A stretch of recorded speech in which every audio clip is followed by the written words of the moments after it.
The white glove did not let go of the key. Bartholomew Crale held it out over the cap of the gate pier at Netherfold Place, an iron key the length of a forearm, brown with rust, heavier than a hammer, and when Ada Rushforth put her hand underneath it, he kept his own fingers closed around the bow for 3 long seconds, long enough for the parish clerk and the innkeeper standing behind him to see exactly who was giving and who was receiving. Then he let it drop into her palm. "There," he said loudly, "to the road rather than to her. Now no man in this county can say I turned her out with nothing." It was the 9th of May, 1846. Ada Rushforth was 23 years old, and she owned 2 gowns, a wool shawl, a canvas roll of her father's small tools, and a brass pocket compass in a rosewood case with G. Rushforth, Ludworth, cut into the lid. Everything else that had ever belonged to her mother now belonged to the man in the white gloves. And it belonged to him entirely lawfully. And there was not one thing in England she could do about it. On the pier cap beside the key lay the other half of the morning, a rolled parchment with a disc of deep red wax hanging from it on a green tape. A deed of gift, sealed and delivered before witnesses, conveying to Ada Rushforth, spinster, the mansion house and lands called Netherfold Place in the parish of Ashcombe, in consideration of the sum of $4. The $4 was a joke, and everybody in the gateway knew it. Crale had bought Netherfold 7 years earlier for $4 at the sale of a bankrupt's effects, and he had told the story at every dinner in Ludworth since. That morning at the solicitor's he had counted 4 coins into her hand, and then held out his palm and made her count them back. And the innkeeper had laughed, and the clerk had written the figure into the parchment, and there was one more line in that deed, and it was the line Crale was proudest of. While the engrossment was being written, he had leaned over the clerk's shoulder and said, in the voice he used in the corn market, "Put in the rubbish. Everything inside the walls goes with it. She can pay to have it carted." The clerk had interlined it between 2 ruled lines in a small, careful hand, and Crale had initialed the margin himself, and the whole room had enjoyed it. Together with all goods, chattels and effects now lying within the walls thereof. 10 months later that sentence would be read aloud in a county court by a judge who had to ask twice, because he could not believe that the man who wrote it had written it against himself. To understand how Ada Rushforth came to be standing in a gateway with nothing, you have to understand that nobody in the story broke the law. Crale did not need to. Her father, Gabriel Rushforth, kept a shop in the market square at Ludworth, under a wooden sign carved in the shape of a pocket watch. Clocks, watches, barometers, spectacles, and the repair of mariners' compasses for anybody in that landlocked county who had reason to own one, surveyors mostly, and one old sea captain who had retired to a farm and could not sleep without a needle in the room. He taught his only child the needle before he taught her the escapement, because the needle was the thing he could explain in one sentence. "A needle is a coward," he said. "It will point at whatever iron is nearest and swear to you that it is north." He would take a compass out into the yard, set it flat on the mounting block, and let her watch the needle swing round to the wall, where the ironmonger's stock lay on the other side of the bricks. Then he would carry it into the middle of the paddock, and let her watch it come true again. That was the whole of the lesson, and it took 20 years to become useful. He died in the spring of 1843 of a thing in his chest that came on in February and finished in April. The shop was sold as a going concern, and the freehold of the building kept, and Charlotte Rushforth was left with the rents of it, a little money in the funds, and a 19-year-old to bring up on both. In the autumn of 1844 she married Bartholomew Crale. He was 50 and a widower with a grown son, a corn factor with a weighing yard behind the George Inn, and a lender of money at rates that made the vicar unhappy, and the vicar's parishioners grateful anyway. He was not a monster, and he did not court her under false colours. He simply understood something about the law of England that Charlotte Rushforth, in a fog of loneliness, did not stop to weigh properly. On the morning of the wedding, everything Charlotte owned stopped being hers. The freehold in the market square, the rents, the money in the funds, her husband's tools, the long case clock in the parlour that Gabriel had made with his own hands in 1819, all of it passed, at law, to Bartholomew Crale, absolutely, the moment the ring went on. That was not a cruelty Crale invented. It was the plain law of marriage in 1844, and Crale knew it the way a miller knows water. Charlotte died in February 1846 of a fever in 11 days. She had made no will. She could not have made one that mattered.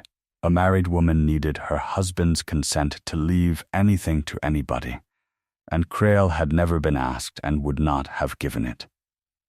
So on the morning of her mother's funeral, Ada Rushforth owned nothing at all. Not the clock, not the shop, not the rents, not the bed she had slept in since she was born. 3 days before the end, with the vicar in the room, Charlotte had asked her husband for one thing, that he settle the freehold of the little shop in the market square on Ada. Not the rents, not the money in the funds, the shop with the watch sign over the door. Crale had taken his wife's hand and said yes. The clearing out was done by Lionel Crale, his son, with 2 men from the weighing yard, and it was done properly and without shouting over one Tuesday. Ada was told she might keep whatever she could carry in a single journey. She carried a bundle of clothes and a canvas roll of small tools, and she went back a second time anyway for the compass, and Lionel let her, because he wanted to look at it. He opened the rosewood case and held it flat on his palm, 3 feet from the iron weighing machine in the yard, and watched the needle sit sullenly to the east and refuse to move. "It's spoiled," he said. "It doesn't even hold north." "No," Ada said, "it doesn't." "Keep it," he said, and dropped it back into the box. That was the last thing any Crale ever gave her for nothing. For 2 months she lodged with the vicar's housekeeper and mended lace and linen for 6 shillings a week. And Ludworth talked. It is one thing for a man to take his wife's money. Every man did. And quite another for the town to watch a girl he had promised to provide for carrying her own washing through the market square. By April the talk had reached the corn market, where Crale minded it, and where it was beginning to cost him a farthing here and there in the price of things. So Bartholomew Crale made provision. He did not settle the shop. He had already let it to a saddler on a 9-year lease at a rent he liked. Instead, he sent for his solicitor and had a deed of gift drawn, sealed and delivered before the parish clerk and the innkeeper of the George, conveying to his late wife's orphan the freehold mansion house and 11 acres of Netherfield Place, in the parish of Ashcombe, 3 miles out on the Ludworth road. And he made sure it was done in the gateway, in public, on a fine morning, with a key the length of a forearm. The parish agreed that week that whatever else you said about Bartholomew Crale, he had honoured his wife's wish handsomely, and given the poor creature a house. Netherfield Place had been empty for a generation, and the reason it had been empty was not entirely a rational one. Ezra Pike carried Ada and her bundle the 3 miles from Ludworth on a cart and stopped 100 yards short of the gates, and would not take the horse past the lodge. "It's a bad piece of ground," he said when she asked. "Ask any drover. Ask the surveyor that did the tithe map." "Bad how?" "North goes wrong there," Ezra Pike said. "A man's compass turns round in that house. There's them as have seen it. There's a name for the place." He would not say the name in the road, but Ada heard it inside a fortnight, from 3 different mouths. Netherfold 8 north. It was cursed ground, everyone agreed, and had been cursed since old Ferrers's time, and the proof of the curse was that iron itself went mad inside those walls, a fact which had been repeated in that parish for 36 years, without one single person in it walking up to the front door to ask the obvious question. She went up the drive on foot with her bundle on her shoulder. The house was not a cottage. That was the first thing, and the thing nobody in Ludworth had thought to tell her. Netherfold Place stood 11 bays wide in honey-coloured limestone, 3 stories of it, a pedimented centre block with a long wing running back on either side, and it filled the end of that drive the way a cathedral fills the end of a street. Somebody had spent a great deal of money on it in about 1760, and nobody had spent a shilling on it since 1812. The forecourt was waist-high in willow herb. A glass house had come down along the east end and lay in green drifts of broken panes. The lead gutter above the north front had let go at one end, and had been running rain down the wall for so long that a hanging garden of fern grew out of the stonework 20 feet up. Every window she could see was black, and most of them were cracked, and the wrought iron gates behind her hung open on hinges that had rusted in that position before she was born. 41 rooms. That is what the schedule attached to the deed said, and it was the only number in the whole document that turned out to be honest. She got the door open with the key at the 3rd try, and stood in a stone-floored hall with a great cantilevered staircase going up into the dark, and a smell of soot, mice and cold plaster. And she thought, quite clearly, and without any drama about it, I can be cold here for nothing, instead of warm somewhere for 6 shillings a week. She swept out one room on the north front, because it had a grate that drew, and a window with all its glass. She lit a fire of fallen elm.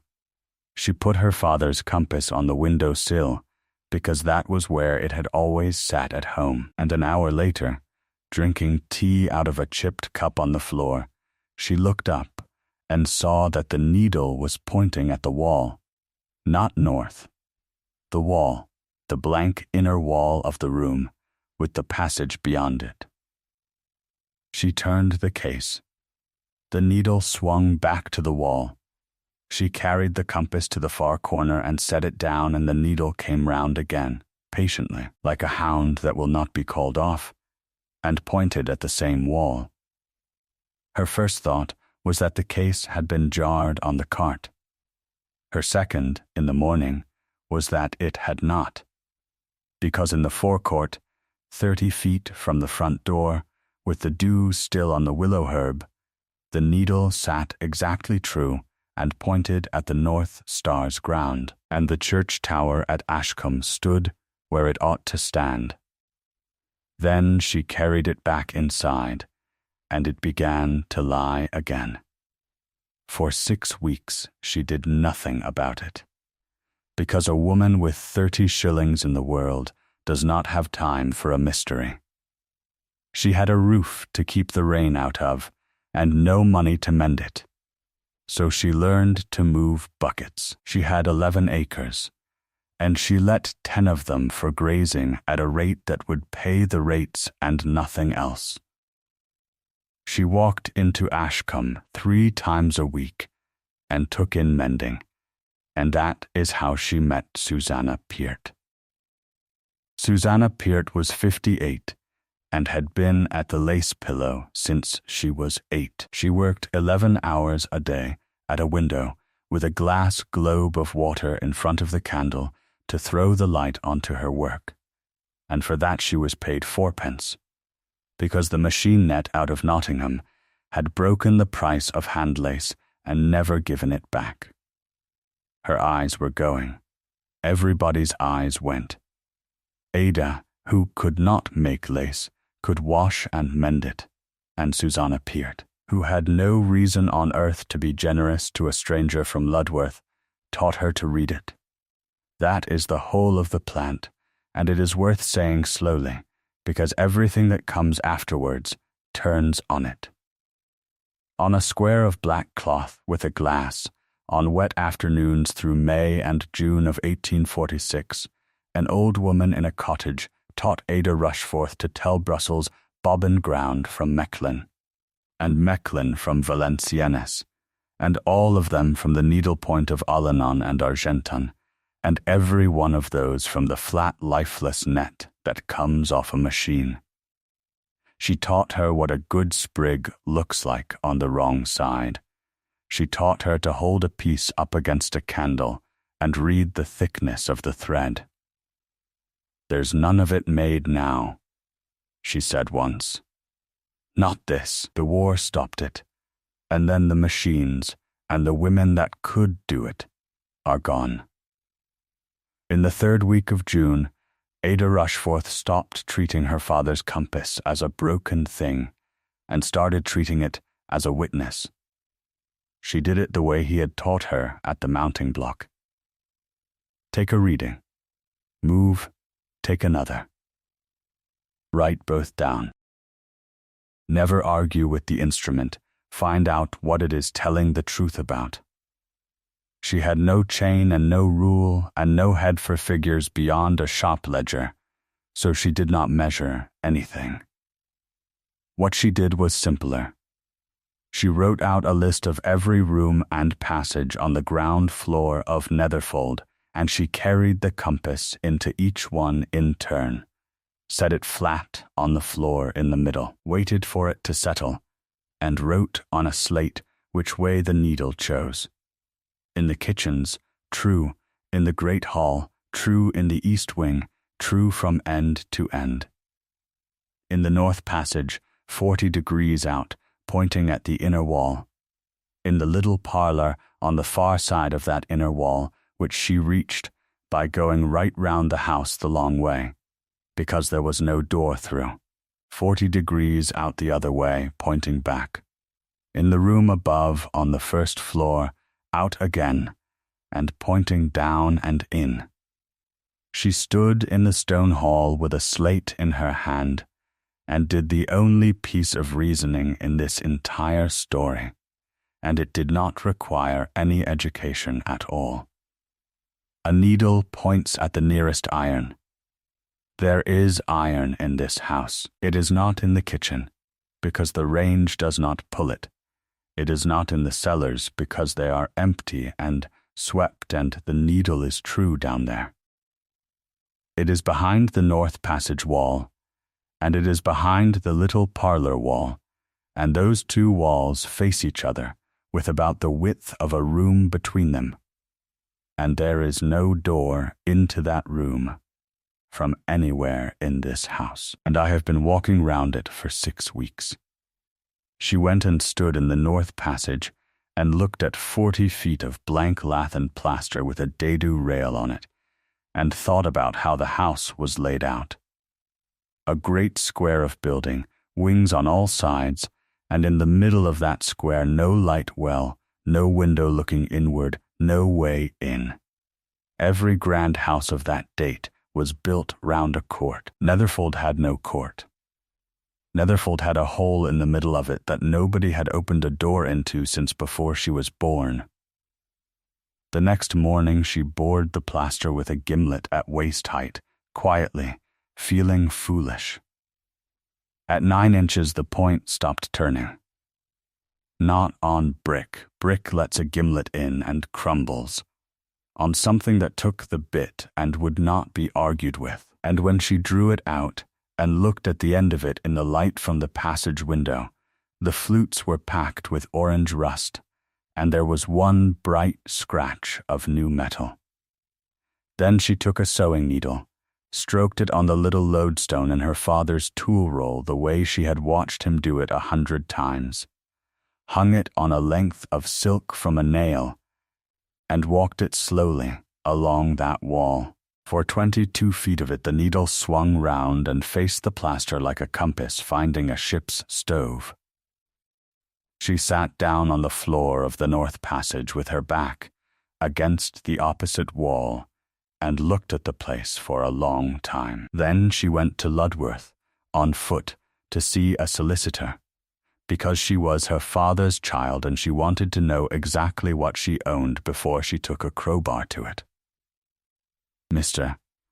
Orham read the deed of gift twice through without saying anything.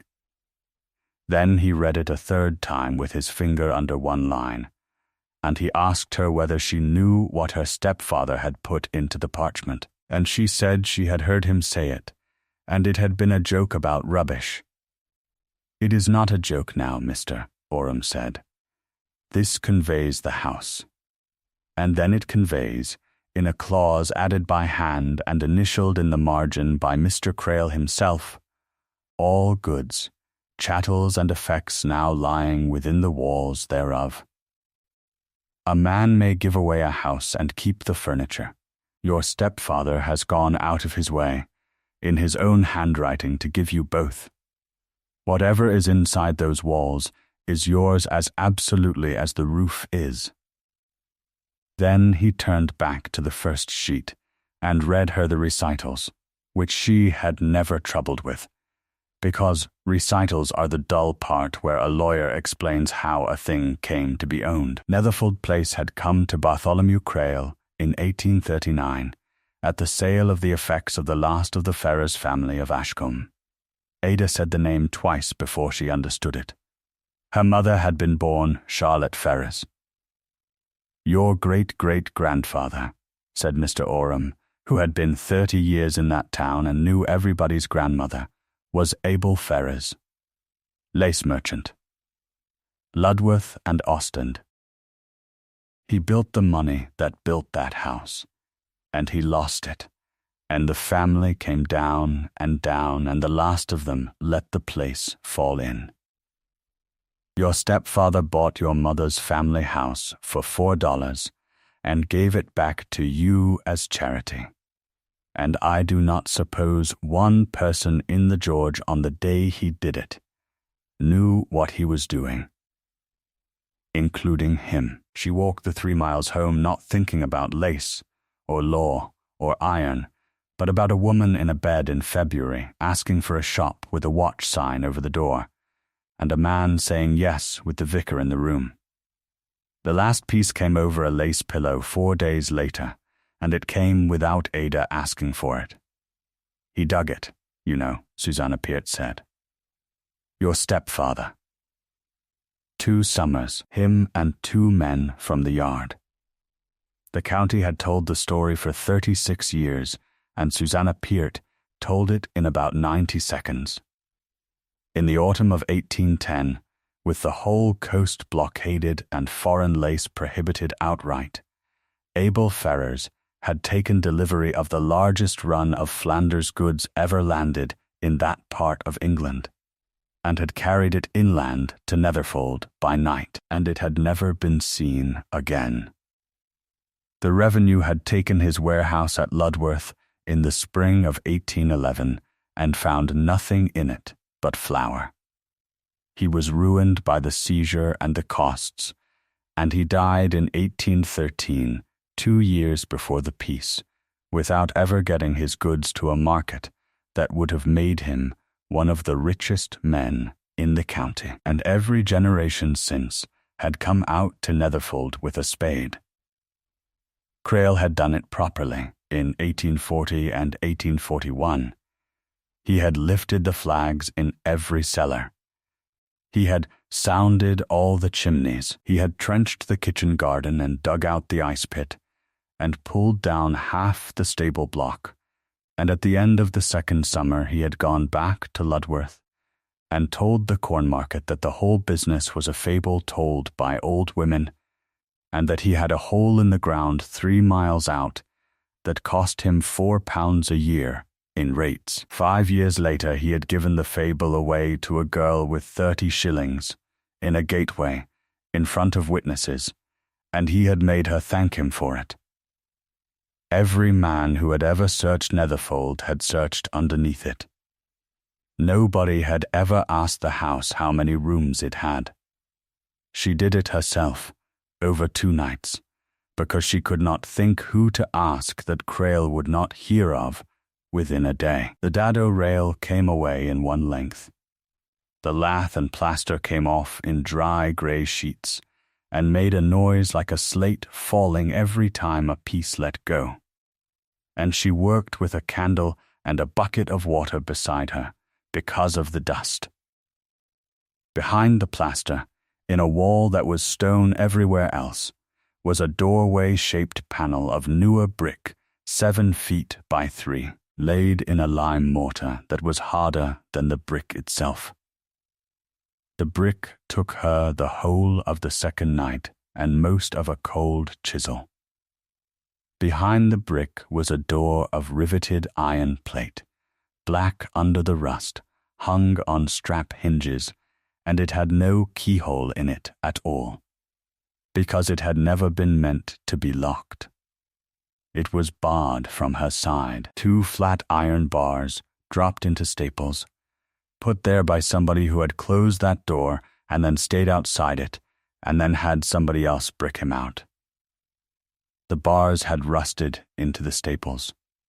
She got them out with the crow, a 1/4 inch at a time, and the noise she made in that empty house at 2 in the morning would have frightened anybody who believed in the curse. Then she put her shoulder against the plate, and the door went in with a long grinding sigh, and 36 years of still, dry, tarry air came out of the gap and moved the flame of her candle. She held the light up and stepped through. She was standing in a courtyard. That was the thing she could not make sense of for nearly a minute, that she was outside, in the middle of her own house, on cobbles, with 4 house fronts standing round her in the dark. There were windows above her on all 4 sides, 20 of them, and every single one had been bricked up flush from the inside. There was a rainwater head with a Farrer's merchant's mark on it. There was a stone bench against the far wall and grass, still growing between the cobbles, grey and thin and long since given. Over the whole square, 40 feet up, somebody had put a proper slated roof on new oak, so that from anywhere in that house, and from any part of the park, the court had simply stopped existing. And in the middle of the cobbles, under a tarred canvas gone hard as a tortoise shell, stacked in 2 tiers, were 9 chests. Oak iron-bound, iron carrying handles at the ends, each one the size of a corn bin, and each one branded on the lid, under the tar, with a merchant's mark and the word Ostende, and the year 1810. Ada Rushforth stood in the middle of a room that was not on any plan of that house, in the middle of a county that had been telling her for 6 weeks that the place was cursed, and understood that the curse was 9 iron-bound chests pulling a needle round. It was 9 weeks to the day since Bartholomew Crale had dropped the key into her hand in front of witnesses. She got the first lid up at about 3 in the morning.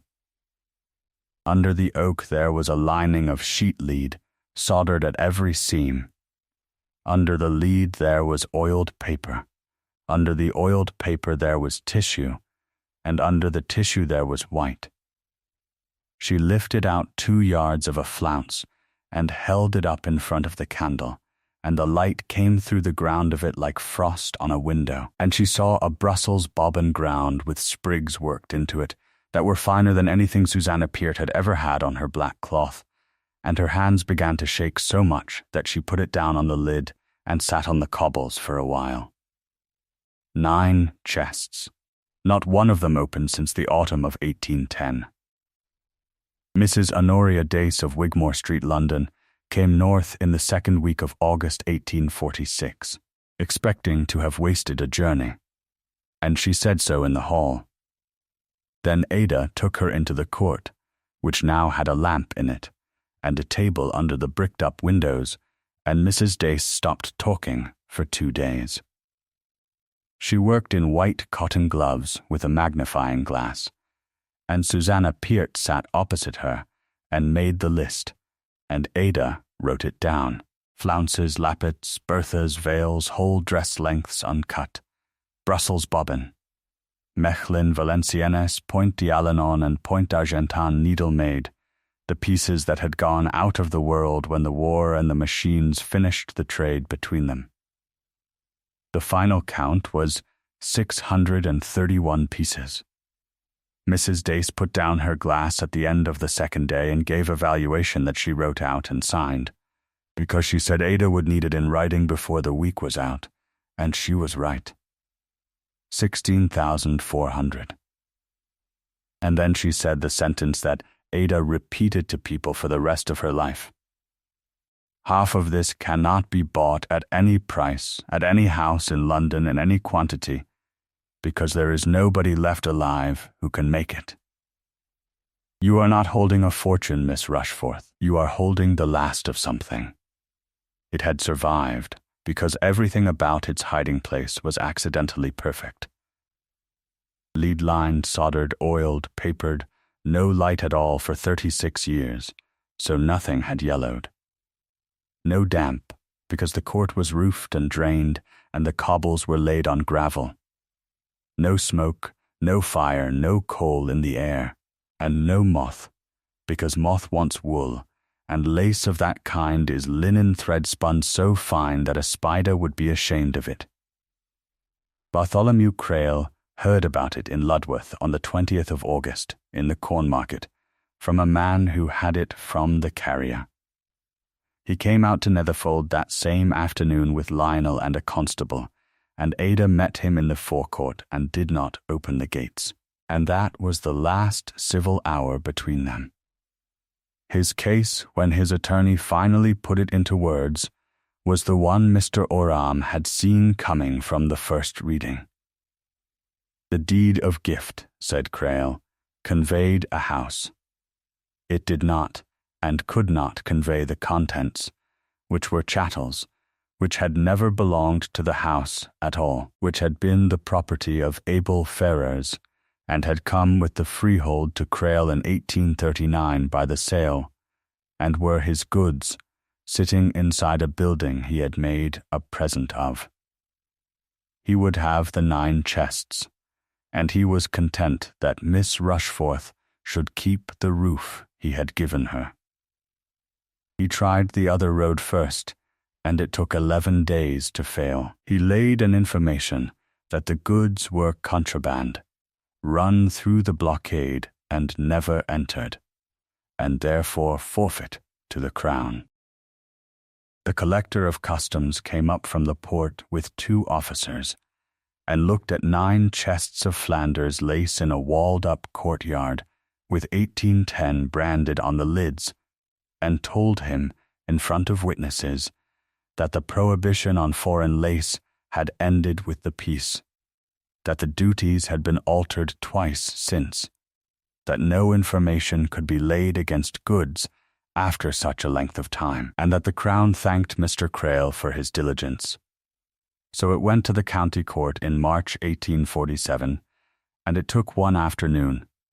Mr. Oram produced the deed of gift, and the court read the operative words, and then, The judge stopped and went back and read the interlined line again, and asked whether counsel would kindly explain the darker ink and the different hand.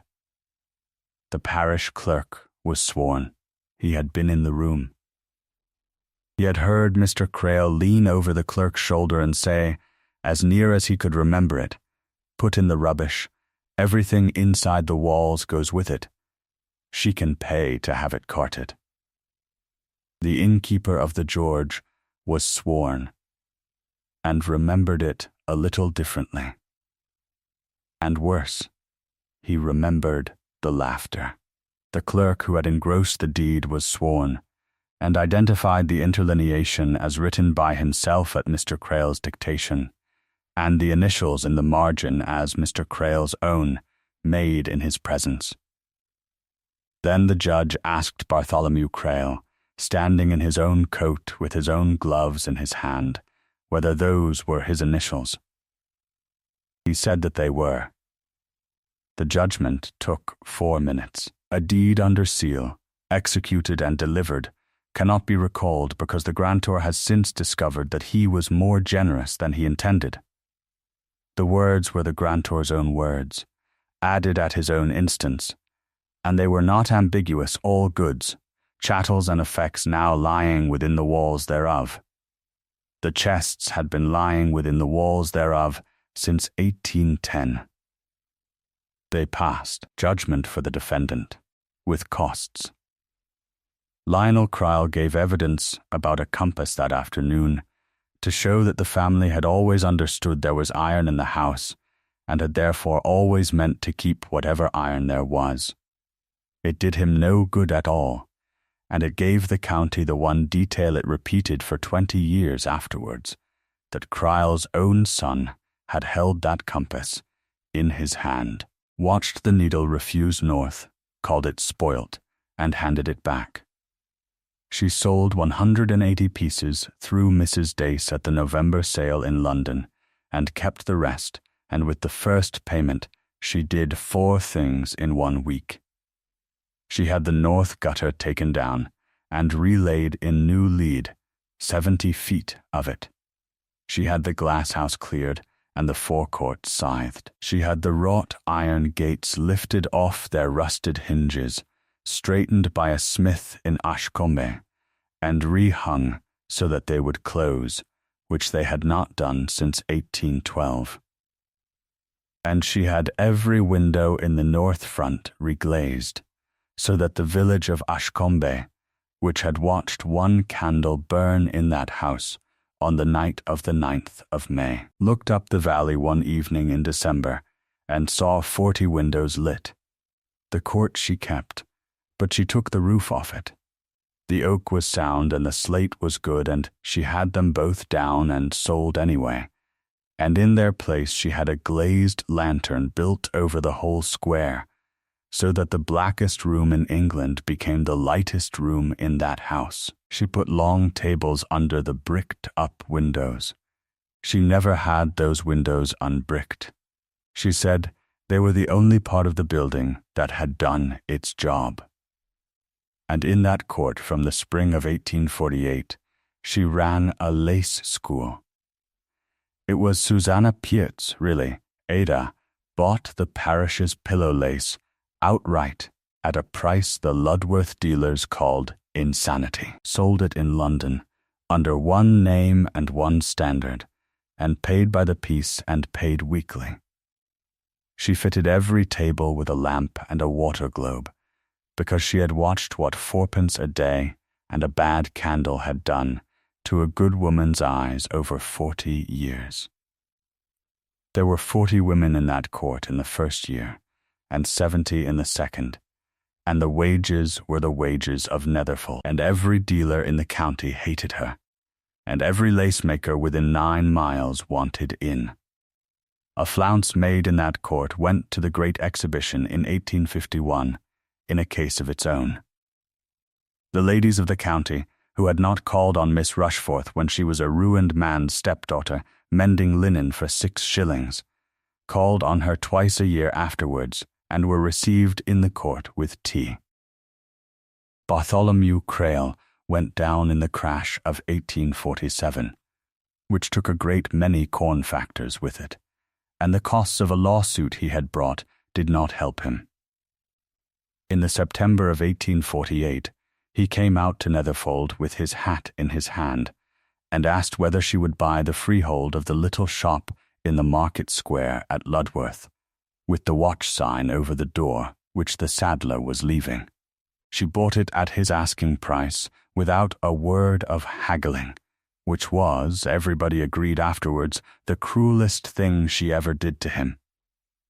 She had the sign taken down, repainted, and hung back up, and the shop became the town warehouse of the Netherfold lace, and there was a brass plate by the door with her father's name on it. Lionel Crale went into a counting house in Liverpool. He did not do badly. He never came out to Ashcombe again. And in the North Passage at Netherfold Place, there is still to this day a place where a compass will not tell you the truth. She never had the iron taken out of the wall, and she never had the doorway made good. She had it hung with a curtain, and left the bars lying on the sill with her father's compass on top of them. And she would take visitors along there and let them watch the needle come round and point at nothing.